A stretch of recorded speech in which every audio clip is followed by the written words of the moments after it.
Menashe was responsible for a tearing of the Jewish people that had taken place many generations previously. Menashe was the one who came to the brothers as they were leaving Egypt and told them, hey, one of you is a thief, and he ordered the police to open up all the knapsacks, and they find the goblet, the silver goblet of Yosef, in the amtachat of Binyamin, and the knapsack of Binyamin, and what did all the brothers do? They did kriya. They tore their clothing. So the Medrash says that as a result of Menashe being the one to cause the Jewish people to tear their clothing, the shevet of Menashe was torn asunder.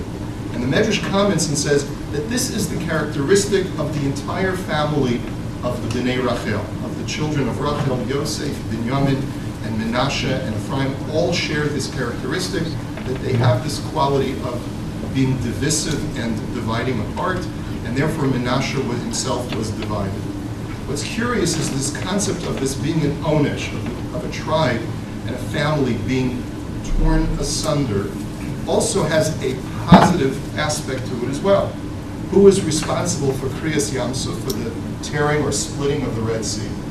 So the Medrash says, Hayam Ra'av Hayanos, the ocean looked out and fled, and it split, because it saw Arono Shel Yosef, because Yosef's coffin was being transported through the Red Sea, and as a result, the sea split. So this concept of Kriya is sometimes viewed positively, and sometimes it's viewed negatively. And the idea behind the half of the tribe of Menashe, and indeed the tribes of Gad and Reuven, moving themselves away from the rest of the community, has both positive and negative aspects to it. Because when you think about it, this desire for a person to be his own person, to have individuality, there are times, I'm sure you feel like I do, when I wish I was living on a farm 1,000 miles away from any other Jew in the world. You ever feel that way? Is it just me? Just kind of you throw up your hands and you say, get me out of here. I had enough with the Jewish community, I had enough with the politics, I had enough with the Michigan. Let me go. Karen, have I said that to you before? Let's just go move on a farm in Idaho somewhere and just be by ourselves, right?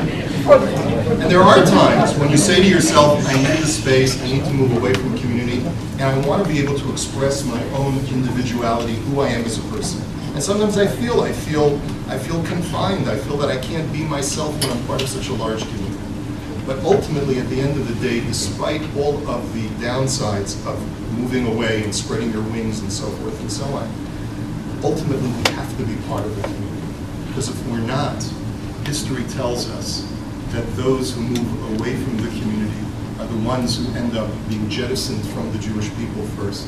History has told us that the first tribes of Israel that were sent into the Golan, never to return, according to most opinions in the Gemara, are the Bnei Gad, Bnei Reuven, and Chatzi Shevet Menashe. Their motivations were virtuous. They wanted to be able to start their own frontier, their own community, their own arrangement, and be able to serve Hashem that way. But at the end of the day, no matter how virtuous and how well motivated that objective is, you have to be part of the chevra, you have to be part of the community. And what we are trying to do here in this new beginning for the Bayit, this new beginning for our family, for the Sudley family, and for so many of you, we want to try and keep as many people as part of this community as we can.